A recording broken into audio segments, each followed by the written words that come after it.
IHP Média, la chaîne qui vous édifie.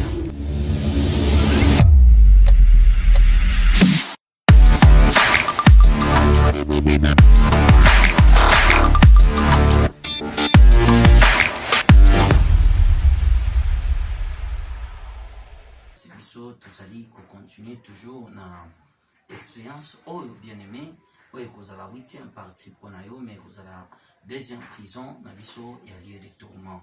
Alors bien aimé que tozaki ko se retrouver na sika wana, je pense que tolobaki makambo belé pe tokaki côté ya bato bande ko sambela na matongo basi bazali ko kamba kasi yango nyonso to ondele pai na Nzambe ay bana ko assister biso.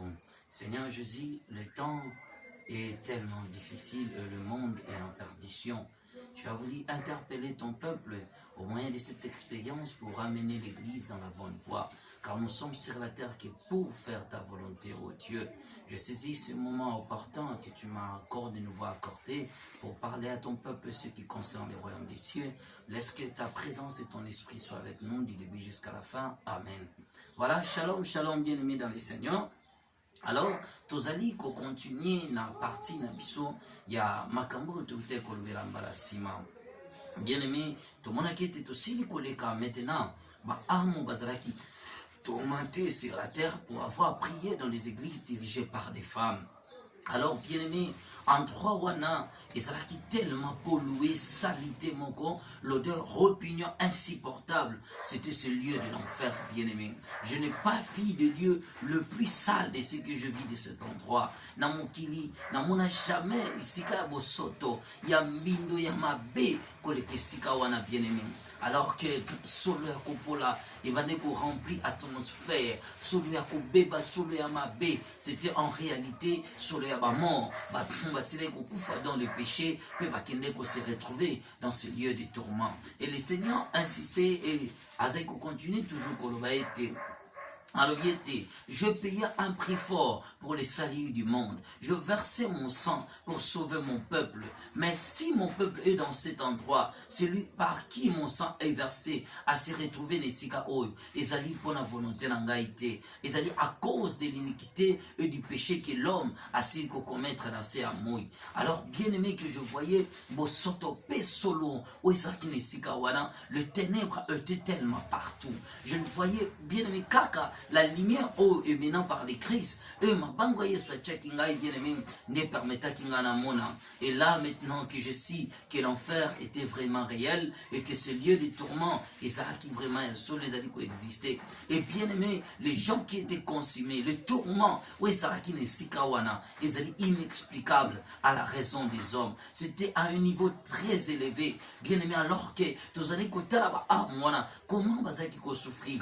Ces âmes suppliaient le Seigneur, alors que Yesoyo que la bango bazeko continue qu'on est là. Et pitié de nous, Seigneur, que ta clémence vient. Et Jésus nécessite de dire que c'est trop tard, le jugement est tombé.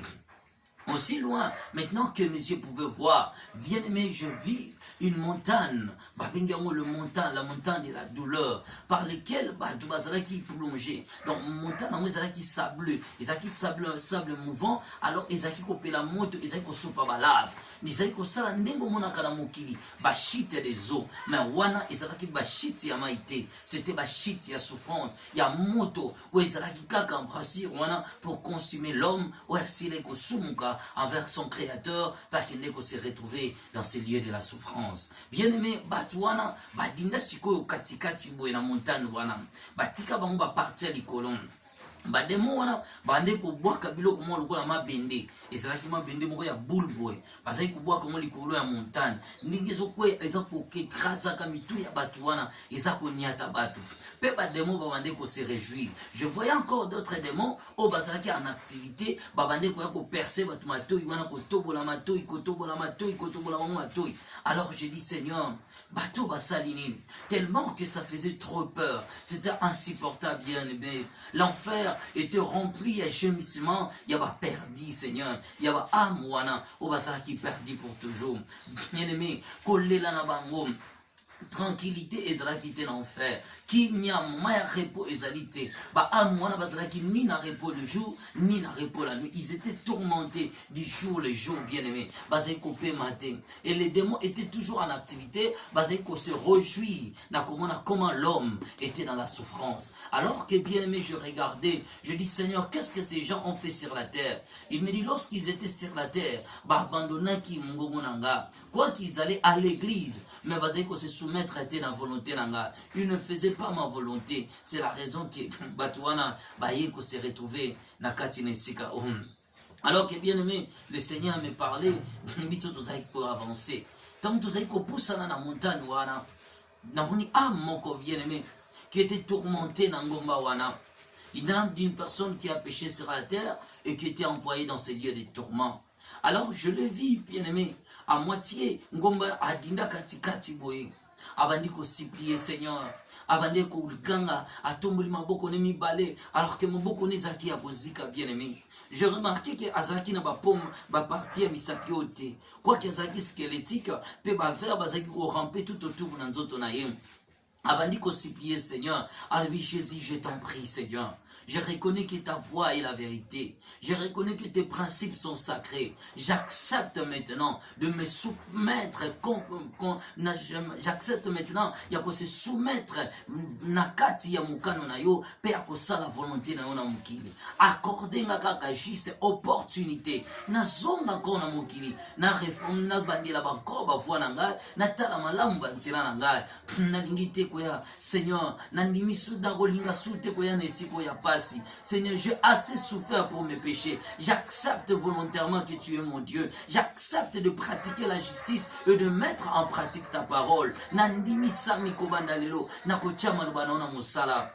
Alors que Yesu soit allié. Aïbisi, tu avais toute opportunité tant ozaki na mokili. Ngolu ezalaki ya yo. Ba chance ezalaki ya yo. Po yo tiana misala malubana ngai. Poza soki kaka yo yokaki avant que ezala trop tard. Alors lui non Seigneur, ezana nous trop tardé. Nandimi yo Seigneur, nandimi sikoyo. Koyoka mungongo na yo, Yesu alobi na ye. Alors que ba serviteur nanga bazaki côté ya yo. Alors que ozalaki toujours interpellé na nzela ya maloba na ngai. Soki kako yokaki, soki kako yokaki, soki kako yokaki. Alors Yesu abalusaki longi, atali ngai alobi na ngai ete, alobi ete moto azali na esika oyo pona mukano na ngai te. Moto azali na esika oyo pona volonté na ngai te. Natuni Seigneur nini ya salaki po ya na esika oyo. Le Seigneur me dira alobi tango azalaki na mokili. Azalaki na opportunité tango nyonso à se repentir. Abandonner koya na une église, mais azali ko abandonner ancienne vie na été. Alors chaque fois que peuple nanga bazali koyoka prédication, la prédication ezali jugement, ezali bénédiction ba o bazali ko mettre en pratique. Ezali malédiction na ba o bazali ko abandonner, ba boyi ko mettre en pratique. Alors que yé volontairement dans son cœur, il n'a pas voulu suivre les chemins de la vérité. Voilà, nous prenons directement dans le livre de Deutéronome, chapitre 27.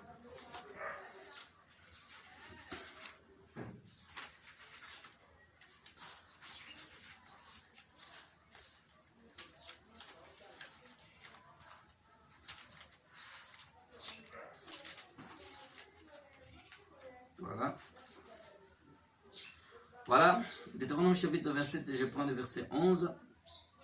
Bon, je prends d'abord au verset 11. Le même jour, Moïse donna au peuple l'ordre suivant. Lorsque vous aurez traversé le Jourdain, les tribus de Simeon, Lévi, Juda, Issachar, Joseph, Benjamin se tiendront sur le mont Garizim pour prononcer les bénédictions en faveur du peuple. Les tribus de Ruben, Gad, Hazar, Zabilon, Dan, Nephtali se placeront sur le mont Ebal pour prononcer les malédictions.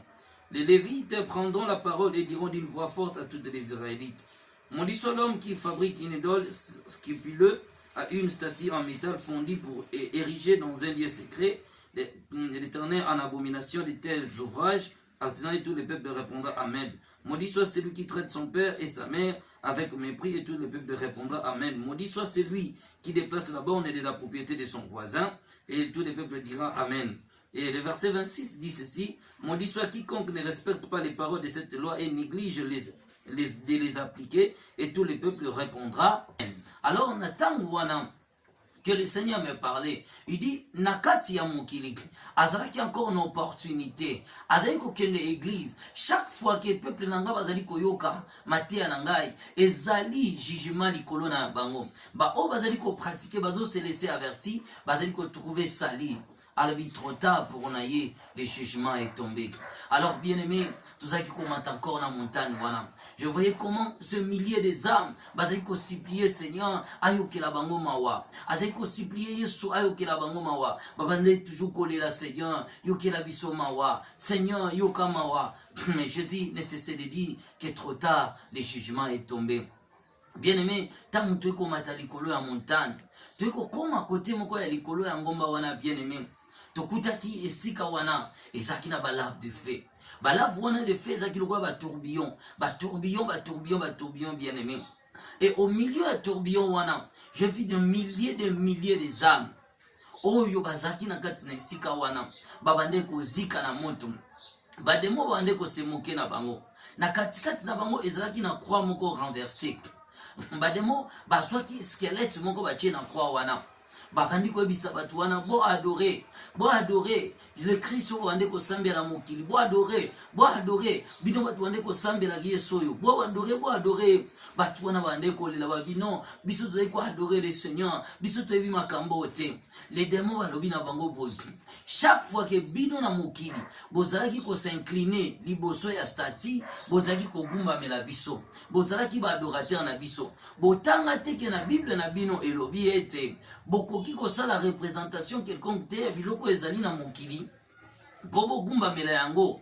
Alors batuana bandi koloba mais non biso toyebaki yango te bayebisaki biso ezali kaka juste représentation pour pas pesa biso image ya quelque chose. Balobi ete nzambe na bino apesaka bino mokanda pona nini apesaka bino ba représentation ya eloko te mais bino bolandaki nzela na biso. Alors botika biso to torturer bino po ete bino bozali ba idolâtre bozali ko adorer biso et comment miete boko adorer mokeli na bino pona nini bino bozali ko gumba mela biso.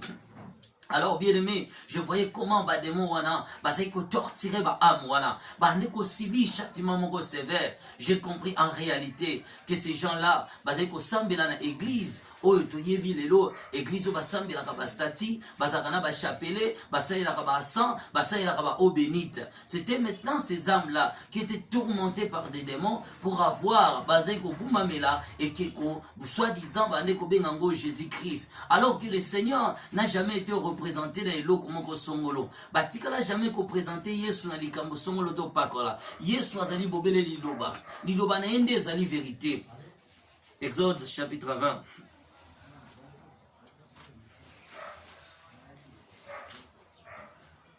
Alors Dieu prononça toutes ces paroles. Je suis l'Éternel ton Dieu qui te fait sortir du pays d'Égypte où tu étais esclave. Tu n'auras pas d'autre Dieu que moi. Tu ne te feras pas d'idole ni de représentation quelconque de ce qui se trouvait en haut dans les ciels, ici sur le bas, sur la terre, ou dans les eaux plus bas que la terre. Tu ne te prosterneras pas devant de telles idoles, et tu ne leur rendras pas de culte. Car moi, l'Éternel ton Dieu, je suis un Dieu qui ne tolère aucun rival. Je punis les fils pour la faute de leur père, jusqu'à la 3e, voire la 4e génération de ceux qui me haïssent. Alors Nathan wana que les démons le tourmentaient, j'avais compris, bien aimé, que ce milieu des âmes étaient perdus pour toujours. Alors ces âmes, babande kolela, babande ko supplier pour avoir été trompés sur la terre. Et je vis quelque part, quelques âmes, wana bande ko zika na kati ya tourbillon de feu, baki ko kanga mutu moko na mokili azalaki pape. Batu wana bakomi ko niataye, bakomi ko loba ete soki toye awa, ezali likolo na yo. Soki toye awa, ezali likolo na yo. Alors que bien aimé, tout a avancer. Demandez qu'on pousse na. Le Seigneur Jésus-Christ pleurait. Kolo yesabali kolo banangai. Alors il faut te dire mal, par ignorance, mon peuple périt. Dis à mon peuple que cette église ezani na sali na bato bazali kolanda yango. Bato bazali ko sambela na église wana, o ba sambela ka bastati. O bagumba melaka bikeko o basalaka soi-disant ba Marie bikeko batu wana bakomona bokonzi na ngai te. Alors ezali église na ngai te, mais ezali église ya Satan. Et yaki pona ko pervertir boyambi na kati ya batu, pona ko détruire foi na kati ya batu. Alors na tangu wana je voyais comment batu wana babande kolela ba am wana bazaki ko tourmenter bango et pas ya ba démon bande ko se moquer na bango. Alors que bien aimé tout ko avancer. Je vis un enfant et ça qui na force mon corps na kata tourbillon wana. Azalaki mwana mukie. Donc là j'avais compris juste que azali mwana mukie à cause ya voix. La voix c'est me bande ko bima. J'ai compris que l'âme qui était perdue ezalaki am moko ya mwana mukie. Alors azalaki na kata tourbillon na ezalaki na forme ya trou. Tango amoni le Seigneur bandi ko supplier Seigneur. Albi Jésus yokelanga mawa. Seigneur yokelanga mawa. Ce n'est pas de ma faute, c'est à cause de mes parents. Naeba ki nanga ite, ba parents nanga nde ba mema ki nga na église wana. Alors que bien aimé tozali kotala ye. Je voyais comment zaki na misute. Kaka ba orbite na ya pamba. Et comment ba verbe ba bande ko ramper, ba kusu bazali ko bima na kati ya misu wana. Avant de supplier Yesu, azotombola loboko na lobi mon doux Seigneur, aie pitié de moi. Je ne suis qu'un enfant. Yesu atalié, c'est trop tard, le jugement est tombé. Moi j'étais fidèle. Nazalaki zélé, nazalaki na ba mesa tongo, nazalaki na ba mesa butu, nazalaki ko mettre makamu nyonso, o bazali ko pesa biso na église, o bazali ko lakisa biso. Le Seigneur lui dit, et tes croyances na yo, na tikala jamais ko yeba yango. O tikala jamais ko adorer ngai. Tu étais l'adorateur du diable. Alors dit non Seigneur, mais biso tu zaiko adorer maloba na yo, biso zaiko kotanga ma Bible na yo, bande kotanga sa biso ba livre na yo. Le Seigneur lui dit, et sachez-le bien que le diable a aveuglé l'intelligence ya bato pour na komema bato na kata perdition. Ces églises ezali l'église d'angaïté, mais ezali l'église de la prostituée encore, où ezali komema destruction na kati ya mokili. Et yaki kaka pour na combattre la vraie foi, la foi sainte des chrétiens, pour na komema bato na voie ya perversion. Bango ba yaki pour na ko pervertir kondima na kati ya bato. Regarde-moi la pauvre fille. Soki kaka se repentira. Soki kaka kita ke église alinga ki jamais ko perdre âme na ye. Alors yebi sabata mokili ete awa ezali trop tard lorsque l'âme ya mutu ezali envoyé dans ce lieu de tourment. Mutu oyo a trouvé l'issue rédemption te. Alors aussi longtemps que moto ya mwana ngwe bande kopela soki toki esali lokolo ekiti même temps moto ngwe ezaki kokita mwana wana azali ko continuer toujours kopela après quelques minutes na bande komona moto ne ezali komata. Mais ce que j'avais remarqué, ezalaki na ba chapelet au mwana wana azali kolata na mona ki ba chapelet wana ebande ko linga mwana wana na kingo. Alors ba chapelet wana ezali ko benda ye, ba chapelet wana ezoganga condamnation, condamnation, condamnation, condamnation, condamnation. Ba chapelet wana bande ko ganga condamnation. Le Seigneur me dit que chaque fois que batu ba sambelaka na ba chapelet wana bazali directement ko condamner âme na bango, bazali ko traiter directement alliance na reine des eaux pour l'adoration de la puissance satanique. Batu wana directement âme na bango ezali lié na kati alliance du diable. Alors que tous allez continuer voyage, l'âme de cet enfant continuait de pleurer, mais le Seigneur me dit yebisa baton mokili ezali trop tard. Lorsque mutoye awa est commis déjà trop tard. Tant tous allez kopusana na place elandi. J'avais vu maintenant les adorateurs de Marie. Bato bazali ko sambela ko adresser ba prière na bango na Maria. Na moni batu wana ba demo ba fandisi bango place mo ezali lokola basende belé. Bazwa bango basende wana ezaki mabende ya moto sous forme ya basende belé. Alors ba fandisa batu wana na kati. Batu wana bazali ko réciter prière mon coq. Bazali ko tanga na prière wana bazali ko loba Sainte bazali ko loba Vierge Marie, Mère de Dieu, bazali ko répéter prière wana bazali ko sambela, bazali ko répéter prière na kaka Marie, la reine du ciel, bazali ko sambela, bazali ko répéter toutes ces prières, oh bazali ko invoquer Marie na mokeli. Alors pendant que bon bande ko sambela bongo, je voyais une dame azaki ko tamwa na espace, de mo wana azaki na forme ya mwana mwasi. Azaki na tolo na ye. Lokola basi ndenge zaka, tolo wana ezaki ya kopola. Alors plus bango baza ko gumba melaye, baza ko benga yeke la mère de Dieu, baza ko benga la mère de Dieu, plus yazaki na posa adoration na bango. Plus moto ya bato wana ezaki ko continuer ko zika. Bato wana bazolela bazo bisetika ko tourmenter biso, to ko sambela yo, to ko adorer yo, to ko kumisa yo, to ko adorer yo. Alors on dit Seigneur, mais pourquoi batou bazali ko sambela yo, bazali ko sambela maman abote kyo na mokili. Alors Marie a trouvé que la grâce a sauvé qui âme na ye. Et ça m'a prié à mon côté. O ba dédié que pas ina Marie. Ngana lobaki na maloba na ngai te. Nyonso boko senga na kombo na ngai. na kopesa bino yango kaka na kombo na ngai bato bakoki kosambela na kombo ya moto mosusu te. En réalité bato wana oyo bazali soi-disant koadore Marie bango baadoraka nde la reine du ciel o babengi Marie Magwe nde bango bazali ko adorer ye barandaka divinité na bango barandaka louange na bango célébration na bango révérence pe crainte na bango et pas ya reine du ciel. Voilà, c'est pourquoi yenda zali ko guider ba âme na bango komema bango ti dans ces lieux du tourment. Il est aussi la mère ya ba fête à Noël azali pe maman ya ba fête à bonne année. Alors je voyais maintenant ba amwana comment ba ne ko gumba melai abi chaque fois que ba tuba muki ba ko gumba melai bazali ko adorer bazali ko rendre gloire na kielamu kasinanga ite. Mais en réalité ils sont trompés parce que bazali ko adorer né les diables cachés sous forme de Marie.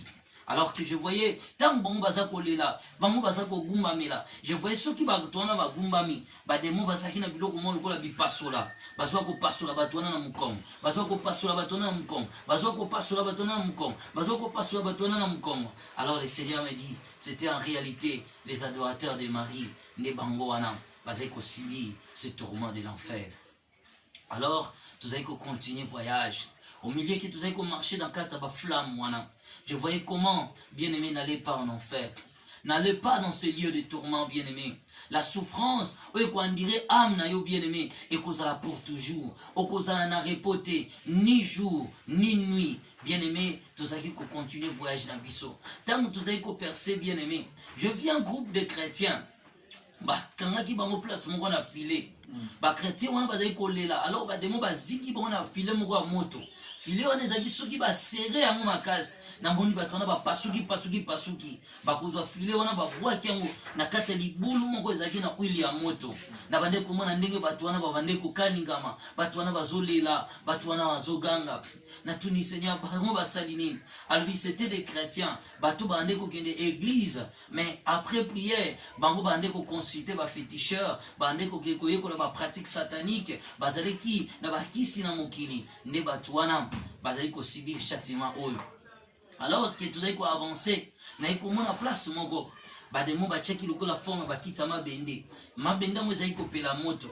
Alors tant to komi wana to ko kuta ba yena mutu moko wana ba ko vandise wana babi esengelo tanga bazu mutu wana ba vandise na kitu wana moto abandi ko ganga bandi ko kalingama soka lingalongo na moni ba demona ba niatie bazo fine ndenge Thomson akalingama kana mafuta ndenge mutu na bande ko gangama.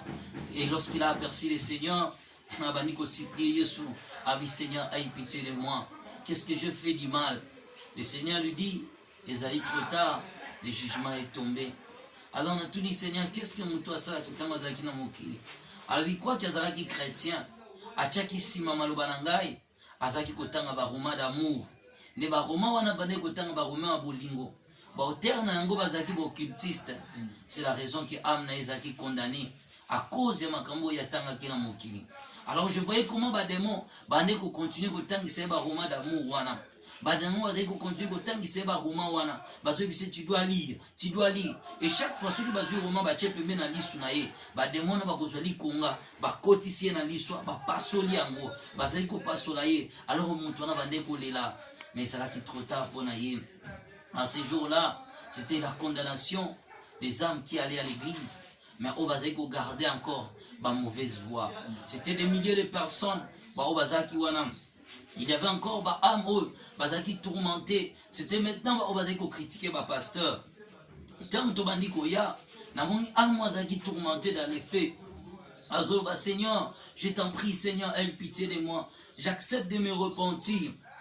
Tant to komi na fausse na ye. To ke ko tala ye. To kutaki azali loko andeti ko luka iloko mona sel libulu na ye. Avant ko luka moyen azo gratter akomi ko tobola lidusu na ye. Alors que biso bande ko tala ye na ki so robine si seulement oyoka ki mongongo na ngai abandi ko grimper albi Seigneur na lingi na zonga na yo azalaki na ba misu na ye alataki lokwa lunette sa vie claire. Alors mbongo mweza kina kati za ko ganga justice. Alors on a tuni Yesu asali nini tanga zalaki na mokili. Le Seigneur me dit tanga zalaki na mokili akendaka campagne moko ya pasteur moko tanga komi na campagne wana pasteur wana bade ko sala perte de fonds ye azalaki convaincu te ya kopesa ndeko moko azalaki pembeni na ye ayebisi talelanga saki naleka nakende kopesa na ngai quelque chose basengi ayebisi ndeko nanga koleka te tika kolanda bavantile wana nayebi kaka bato wana mosala mo eza koluka mbongo tika nayebi kaka kosuka na makambo wana adécourageaki motu wana abi même si cet homme azalaki kotrompe mais lokola ye moto akozaki obstacle ya moto wana alors ke ngamu nasimbaki motema moto wana akende kopesa mais lokola ye moto ascandalisaki ye c'est la raison que âme na ye ezali awa. Dis à mes enfants sur la terre que mon église est critiquée te ba pasteur ba finga basala nzambe te ba oyo babungi nzela ba intercéder pona bango bazonga na bonne voie ba oyo ba remarquer que ba koti na fausseté peuple nanga ba mikebisa envers bango bazala lisu na bango te bakima bango kasi na musika baboma bango te bachola bango te mais babondela pona bango losambo bana nanga bakosambela pona bango ba oyo bakoyoka bakozonga na nzela ngai na kopambola bato basambela kipo bato wana bazonga mais soki bato wana kaka bakufi kaka na mabe na bango moko ba prière ya mawa o peuple nanga basalaki pona bango ekozala encore le plus grand tourment na bango na kati na esika oyo. Alors que le Seigneur me parlait, il me dit regardez comment bato bazali ko périr à cause des critiques bien-aimés. Alors na bande komona bato mususu bademo bande ko kata bomumi noko potango bazaki na mokili bande ko juger basala nzambe ko finga bango ko lo mabe ko panza basango makambo bango bazaki na ba prévité bazaki na likambu te. Le Seigneur me dit encore lorsque nous ko jeter accusation moko il faut na mosala nzambe ko jeter accusation te pona o yo mutayebisio mais yo examiner sauf que vous avez une raison fondée et que vous avez une raison, vous pouvez croire que vous avez une solo. Mais tant que vous avez une fausse rumeur, vous avez condamné pour la perdition. Alors je voyais comment des mots, vous avez kata batuana munoko. Tomande ko leka place wana. Et ba amwana nyonso. Voilà to souffler moké to meka opesa papa na biso moi quelques minutes ata une minute il y a azongisa pema vous voyez koloba ndenge wana donc ils appellent facilité voilà biso mo toujours landa toujours pas témoignage oyo ngai na yo kama mususu tozalaka nango ozo critiquer basali nzambe ozo critiquer peut-être qu'on a appel des fonds moko boye donc eza malamu mingi te vraiment to éviter ka sala ngo parce que tozo landa biso moko et puis babisika oyo tozo kende pona losambo eza bisika nini tango zolinga ko kende to ko s'engager na église moko senga sagesse ya molimo mosantu ekamba yo et okoki ko bondela pe soki oyoki kombo ya mosali to elongi na yo boyi kobondela nzambe akotalisa yo état spirituel ya motu wana to akotalisa yo esika nini oyo oyo ozali kokende lokola losambo. Je pense que ndenge prophète Aston azoloba awa apekisi bato bakende église te apekisi mpe bato baserviteur te kasi yo mpe serviteur tambola malamu mpo ete ozali mokambi ozali guide ya bato oyo bazoya na kati ya église mingi bakotalaka yo ntango ozoleka liboso mosusu akozwa mpe exemple na yo exemple ya marche na yo. Voilà moi moke tolingai kosouffle tozongisa maloba epai ya mosali azwa temps na ye ya kocontinue koexplike biso. Aussi longtemps que tozalaki encore koavancer tokomona esika moko ebande kosala lokola tourbillon boye ya moto eza kobaluka. Le Seigneur me dit que esengeli tokota na kati wana etango tokotaki na kati ya lidusu wana tokokoma place moko place wana ezalaki kaka moto na moto eza kopela mais chose étonnante kaka na kati ya chambre ya église wana tozalaki. Alors ezalaki place oyo bazali kotia basala nzambe bakambi oyo bato basalelaki nzambe pour l'amour de l'argent mpe bato bazali koprofite na faiblesse ya bandimi mpona kobimaka na bafidèle na bango. Alors je viens pasteur oyo bakangaki sexe na yaki mobali ezalaki monene boye ya kopola alali na se ya moto wana bademo bazali kokatakata yango kokatakata yango.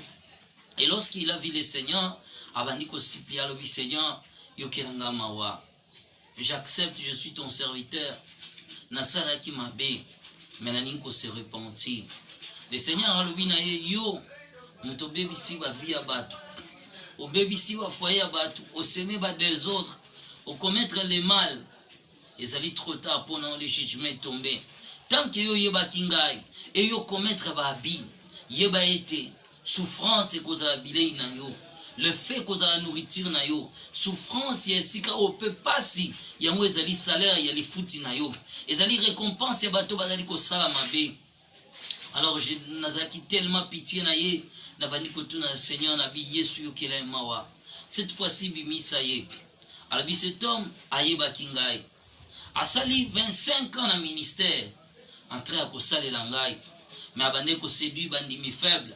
Abande ko kosa bandimi na bango ete na zui message moko pona yo.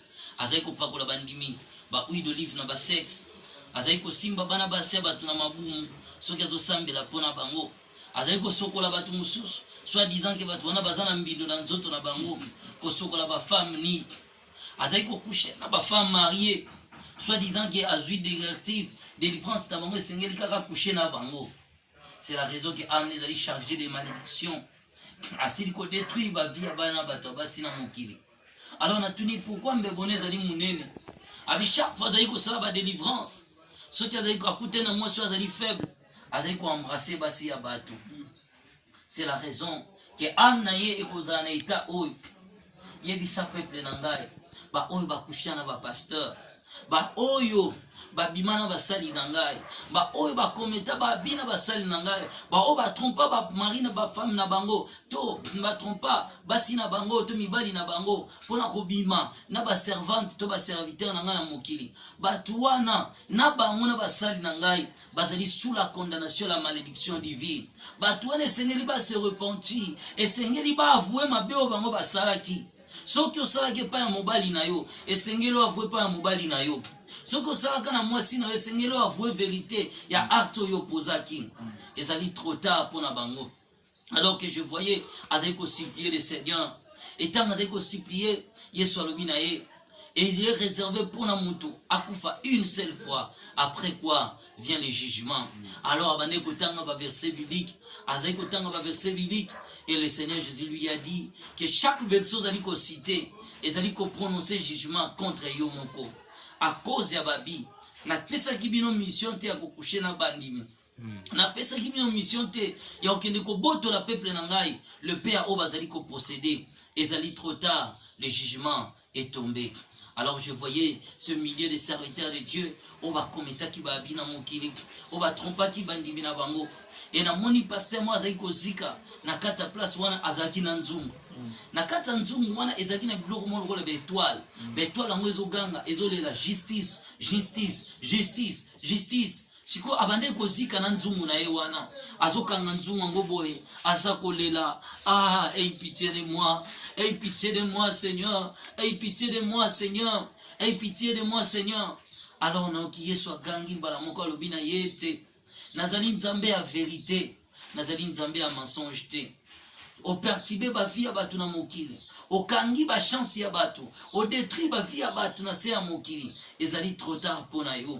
Alors, on a tuni kolo ya sali nini. Tanga zaki na mokili. Le Seigneur me dit azalaki pasteur na mokili. Alors, pour abattre la bandimine, atasali mabendenge nini, ati tamboline za mabendenge nini, bandimba kweko kima ete, bandimine bazaki na bolingo na même koleka bolingo ba pesa kanga nzambe. Donc ataba tu ba monde na mabe mo ba kima ezali te. Pasteur oyo, omoni tanga zalaka na mokili. Na bandela zaka ko saila nga malamu. Mais un jour ba inviter quelque part à kenda à côté. Na église ana ba kenda à côté, ande pasteur wana ka initier na occultisme. Tant à initier dans l'occultisme, à ébisser pour obattre la bandimi na yo, a même qu'il y a un temple moko, ba pesa ka kisinde ba pesa ka nzungu wana. Nzungu wana objectif na moi zaki ko capturer ba étoile nyonso bandimi. Ete ba via bandimi na ye ko dépendre na ye. Yenda zaki plus ko s'enrichir que bandimi na ye. Bandimi bande ko kamba ba zaki na pauvreté, mais ya zaki na vie à luxe. Mais bandimi wana ata sali mabe ya lolenge ni.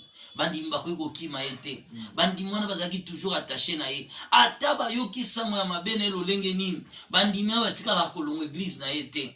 Mais après un temps, nazaki ko avertir ye, nanzela ya bandoto ko interpeller ye que o zali ko sala ezali mabe. O zali ko kende nzela wana abandonner.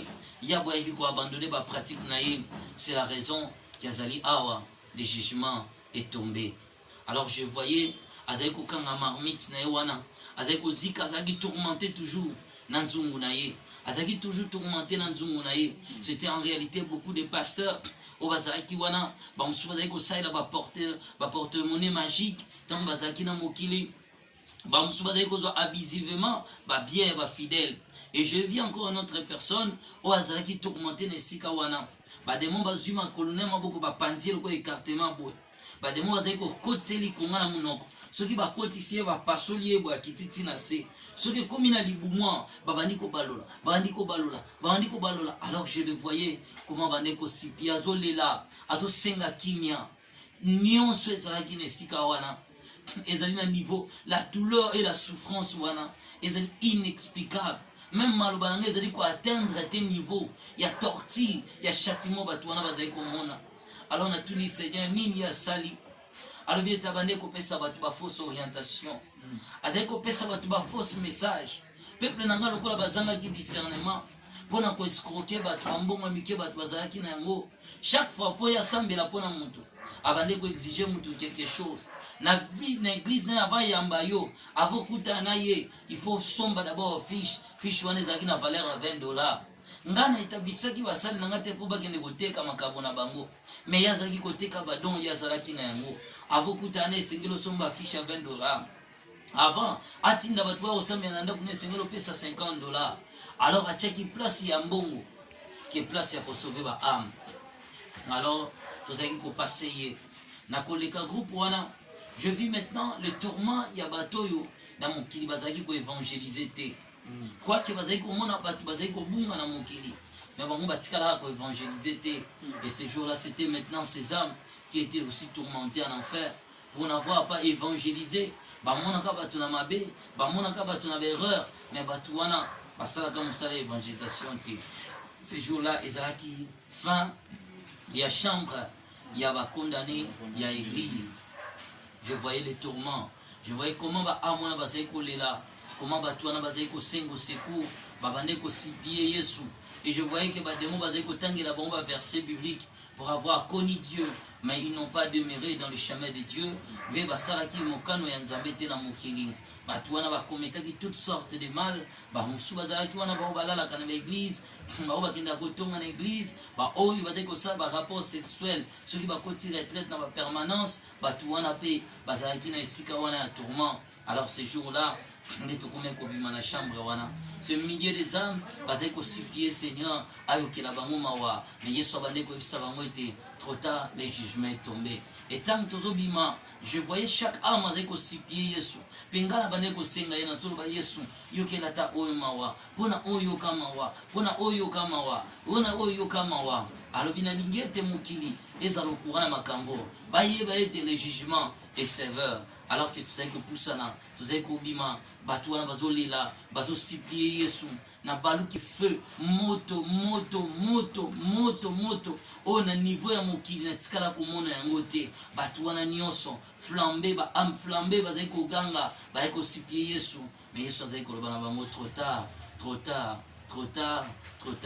Alors mokolo wana les ala qui sorti na biso na chambre des condamnés des églises. Voilà, chambre des condamnés des églises, ezali moko ya ba chambre oyo tobandaki mo déjà na 7e partie oyo batalisa biso makambo ebele ba bisika oyo ekambami na basi to ba suite ya ba wana pondele na to kamote wana na chambre mususu baki sur la couple pastoral. Parce que motuna moto tuna bikuna voilà, donc wana ezali ba détail oyo papa na biso prophète Aston Mbaya monaki nzambe alakisaki akumbaki na odela na total saima oyo nyonso surtout ndenge tozoyoka témoignage oyo rôle nango ezali babiloko nyonso oyo elekelaka biso oyo tosala déjà oyo tosalaka peut-être par ignorance tosala yango tozomona lokola eloko te tozomona ebele mpe bao basambelaka mpenza bakoki kozala oza évangéliste diacre paster okoma omona lokola nzambe akoma na ye voisin akoma na ye mwana kasi to loko et pourtant badetail mosusu ya mike mike tozotya yango kate or yango motu eza kobenga biso mpe tomoni deja ndenge nini diable aplanifie wuta kala mpona kokaptive bato plusieurs personnes baoyo lelo basambelaka bastati baoyo bazosalela bafoto babiloko ya ndenge wana totrouva yango normal et pourtant eza anormal na miso ya nzambe. Voilà yango wana nzambe azosala biso grâce na bolingo na ye na grand amour oyo aza nango mpona kolongolaka moko na se ya moi kokomisa ye na place kokomisa ye na mpela kotalisa ye maye oyo esengeli esalema kasi bongo moto wana azongela biso ameka kotalisa biso nyonso tout. Vraiment gloire à Dieu, que Dieu soit loué mpona bagenre ya bamessage oyo tokozonga mpa ya prophète Aston soki wana Brad Bumba akoyede biso deja toyeba temps na biso tokomi mpona toyeba voilà mpona koyeba ndenge nini ya moshite prophète. Je pense que tokopesa image nango ya kokota mpena makasi na 9e partie comme ça soki okoki kopesa biso kaka deja mwa ndenge nini 9e partie ekozala to nini oyo ekolobama kuna vers na couleur wana lisusu. Alors tant sikoyo tozali kobima na chambre wana baame wana bande kosiplie yesu ntango tokomi na porte de sortie na biso mpo tobima. Je vis maintenant un groupe de gens oyo bande kokota. C'était des âmes ya bafidèle oyo bande kolata bafoto ya bapasteur na bango bademo bande kokota na bango bazalaki na bacroche na tolo na bango donc bande kokota na bango na chambre wana mais biso tozali kobima. Alors le Seigneur me dit ceci: bato nyonso bazali komema bafoto bapasteur na bango na banzoto na bango comme biloko na bango ya révérence soki aza na problème bande kosambela bafoto wana nde yango bademo bakangaki bango bacroche na tolo na bango. Tant tozobima mpo tozokende tobimi sikoyo na porte na couloir. Alors je voyais des âmes ya bandimi oyo basambelaka na baeglise ya bacouple pastoral oyo pasteur akomaki pasteur bazwi mpe mwasi na ye bakomisi ye mokami. Alors le Seigneur me dit il n'a pas établi l'homme et la femme dans le ministère, abengaki motu na motu na lolenge na ye. Alors bato bamisalaka bango moko basi na bango bakoma bapasteur bakomaka bacouple pastoral na baeglise. Alors je voyais aussi ces âmes là bademo bazokota na bango wana tobimi na couloir wana tozongi maintenant dans les sentiers là ténébreuses et sengela to continuer route na biso. Et chemin faisant, le Seigneur me parlait bademo wana bazali koleka na bakretien wana. Alors namoni bakretien mosusu bazali koleka na bango na kati ya bademo wana bazalaki bato na baeglise za bango bande kosalisa ba sainte sainte na ba vin alcoolique nde bato wana mpe bango bande kopénétrer bazali koleka na bango bazoleka bango biso tozobima na couloir. Alors ntango tozongi na couleuvre wana ya molili nazomona milinga moko ya mwindu eza kobaluka wana solo kopola tozoyoka na mosika bato bazolela bato bazoganga donc son ya kolela bato wana ezali inexplicable. Alors que tozali koavancer, le Seigneur me dit je veux que ozala au courant ya makambo nalingi ke mokili eyeba makambo oyo po ete peuple na ngai soit disant bazokalisa bazosalela ngai mais bakozala surpris na tango wana ete tango nyonso oyo bango bapretendaka kosalela ngai batikalaka kosalela ngai te. Alors azoloba et nazomona bademo bande koleka na biloko mosusu ezalaki lokola bacercueil. Le Seigneur me dit bazali bato bachrétien oyo bakonfesaka mabe na bango te ata asali na ye mabe akolekisaka nga na baeskise. Yebisa peuple na nga chaque fois ke moto azali kosumuka akonfese mabe na ye bapéché non oubli bapéché non confessé nde yango ezali kokondane baame ya bato wana banemo bazali koleka na bacercueil. Alors ande kotuna Seigneur nini kolanda lisusu nini kolanda lisusu nini kolanda lisusu. Il me dit nalingi bato bayeba makambo abi nini kolanda lisusu abi nalingi kaka mokili eyeba makambo. Au moment où le Seigneur me parlait tokokoma côté moko bakomi porte mai oyo monene bakomi likolo na yango chambre de condamnés de famille. Arabi nanga awa nde esengeli tokota. Voilà, je pense que chambre nde toko aborder ba condamné ya ba famille. Voilà, nous prenons directement la Bible. On a les autres des pères, on a un lien familial, quelque chose comme ça. Non, tant que vous parlez, nous allons introduire en gros. Alors nous prenons déjà un verset de la Bible qui parle de la famille. 1 Timothée. Voilà. famille. Voilà, la Bible nous dira, c'est-à-dire 1 Timothée chapitre 5 verset 8, si quelqu'un n'a pas soin des siens, principalement de ceux de sa famille, et renie la foi, il est pire qu'un infidèle. Okay. Alors, tant que tu commis la porte, il y a tourment, tu commis la portail, tout le monde qui porte les colons, bah commis, bah condamné, chambre, bah condamné, il y a ba famille. L'Éternel me dit, ezali punition, il y a awa, bazali des milliers des âmes, il y a bateau bazali ko soin ba famille na bango te, bateau bazali ko ignorer ba famille na bango, ba bande ko assumer ba responsabilité te ya ba famille na bango, ne batuana bazali na kati na sika oyo. Alors tant que commis bosso ba comment ka verser oya munene, ba comment verser wana na entrée à porte wana. Tant que commis portail ya mwezaki ya botoboka toboka, pe bande ko cracher moto, moto zali ko bima na kati na yango. Alors tant que commis wana, le Seigneur dit tout est accompli. Mbalamoko portail wana efungwa. Tant que commis na kati, je voyais directement de le feu. Moto place wana ezaki ya mulongo. Moto batrasa, moto ekenda. Tokuti batu na kati esika wana batu wana bazozika, batu wana bazaki compandi na bapoto wana, batu wana bazoganga nazoma mutu azopela partout, c'était de milliers de personnes. Alors tant kaka tokoti na place wana, je vis directement l'âme d'une femme abande koganga. En réalité, nous avons remarqué qu'il y a une distance. Il y a pembeni sikanga nazaraki. Abandi koganga, azoloba Seigneur, aie pitié de moi. Seigneur, aie pitié de moi. Yesu abaloki atalié. Avec tout ce que tu as possédé, otikala kosunga famille na ote. Ezali trop tard pour na yo. Le jugement est tombé. Alors nazali koyoka pembeni na mwana mwasi wana mingongo batu bazolela lokwa batu bazosenga eloko ya tindela biso mbongo ya tuzaa mutaza malade ya mama tuandika lokwa makirele batu bazolela na tuni Yesu pona nini pembeni ezali lolenge wana alobi ye azwaka mbongo ebele na vie ayekozwa mbongo na vie a voyager ke poto akomi na poto abali mobali ya bien akomi na vie ya bien mais akabaka vie na ba concert donc ekotaka ba concert asungaka famille mobali mais atikala kosalisa famille na ete po ya koma poto papa na ye bazaka na vie ya pasi baparane baluka mbongo na vie po ya tanga mama na ye teka makala po ya tanga na vie papa na mona pasi kosala nonatra mwana mwasi oyo babundi na famille basali nyonso.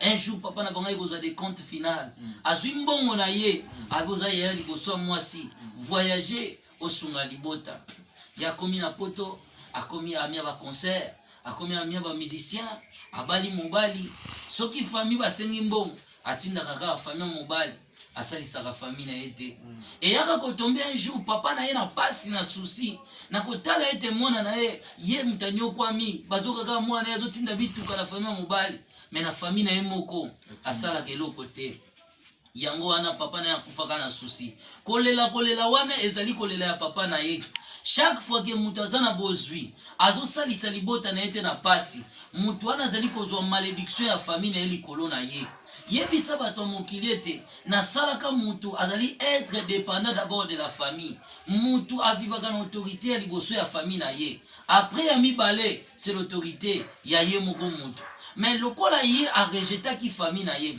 papa na ye kokufa na pasi wana na bozwi nyonso ye azwi azaki kocontinue na vie na ye ya mokili. Un jour babimaki na mobali na ye bakendaki ambiance na kozonga na nzela ntango bazozonga nde asalaka accident mwana mwasi wana azali kovanda na Lyon na France ntango asali accident na nzela nde akufaka. C'est la raison que azali awa. Dis à mon peuple de prendre soin de leur famille. Basunga mabota na bango basalisa bandeko na bango na pasi bozwi ya mutu ezali parti ya liboso mutu nyonso azwaka eloka liboso fa ba une partie za ya ye deuxième partie ezali ya famille na ye esengeli asalisa libota na ye. Alors que ntango Yesu azali koexplike nga ya bandeko suplie Yesu ayebisi méchante que tu étais ozwi temps ya kosunga libota na yo te ezali trop tard, le jugement est tombé. Alors tant Yesu azoloba na ye na poto oyo elandi na komona mutami bale bademo bakangaki yebo bakangi maboko na makolo balingi ba chaîne abande ko supplier Yesu alobi Seigneur J'accepte d'assumer ma responsabilité. J'accepte d'assumer ma responsabilité. Yesu abisiye, trop tard, le jugement est tombé. Alors on a tuni Yesu. Yasali nini tanga azalaki na mokili. Alobi ete ye azalaki ko ignorer ba parents na ye. Malgré azwaka ba moyen na vie, abande koyokela famille na esoni. Batana na vie oyo aza na yango. Azala membre ya famille wana ya pauvre. Azali ko rejeter famille wana. Un jour ayeko bala mwasi na vie. Mwasi wana ba pasteur ba ko sambela na ndako. Ba yebisi mobali wana ke ba famille no baza bandoki. Alingi suko sali sa famille na ete. A rejeter ka famille na ye. Mais un jour aka okufa na prostate, c'est la raison qu'azali nesika oyo.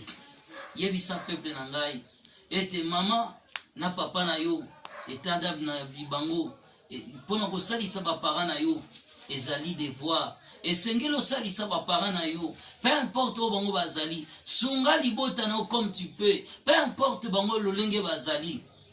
Alors bien aimé ko loba na mandiko leka alors na tuni Seigneur nini asali mutu na bandiko sipie Yesu alors bien ezali faute na ngai te moi si na ngai mutamemela kangai bata église ya bataille bata église oyo bitumba alobi ete mwasi nanga mutamemaka nga na église wana mwasi nanga mutayelaka nga bapaster wana bango bazalaka kopekisa biso tosalaka attention na bafamille. Yesu alobi ete église na ngai ekoki kokabola mabota ya bato te. Ezali trop tard, le jugement est tombé. Alors abandi kolela alobi je suis prêt Seigneur ya kozonga na mokili nakende kosalisa famille na ngai. Yesu alobi na etango nyonso opportunité ezalaki osalisaki libota na ote mpona nini. Alors Yesu abisi ezali trop tard, le jugement est tombé. Voilà, le jugement est tombé, ezali trop tard, ndeko babenga yo mingi tant mususu okoma okotisa baninga to bandeko na répondeur yango wana message oyo prophète Aston Baya akutanaki nango kuna na au-delà etombe pe na makambo oyo osalaka yango tolobai tout à l'heure awa témoignage oyo vraiment ezali kosunga mingi soki okoki kobandela pe yango lisusu ekotungisa te zonga pena na première partie, deuxième, troisième, quatrième, cinquième ainsi de suite mpona komeka kocomprendre mai ebele oyo elobami na kati ya émission oyo na kati ya batémoignage oyo vraiment papa nzambe atambola yo nzambe akontinue kobakisela yo afungola yo miso ya molimo baonction ezala dele po ete biso tobikaka mpe na mai nyonso to tozali kobika ngai elongo na bandeko nyonso to bazoyoka. Vraiment encore une fois merci et merci na yo oyo ozolanda émission oyo à tout moment toujours souhaité pour émission oyo kosukisa moyo moko te meka pe kopartage na bandeko mosusu e osala malamu po ete bana nzambe nyonso tu bameka kobika na mai oyo ezali koloba masoi pe ozali na église na bino kopartage yango na baninga nyonso tu e église mosusu wana pe kuna kopartage yango parce que ezali kaka maloba ya nzambe. Voilà biso pe baserviteur de Dieu tolanda yango totala nini réellement tozali kosala pe seigneur na biso totambola ndenge nini oyo nzambe azosenga. Voilà, tokomi penza na suka émission na biso tokozongisa maloba epa ya prophète apesa biso lisusu numéro ya téléphone adresse ya église peut-être ozali na ndeko pembeni awa na Kinshasa to okoki kobenga prophète Aston mpona likambo songolo pakala to okomela ye ekosala bien. Papa maloba eza pa na yo numéro ya téléphone adresse ya église.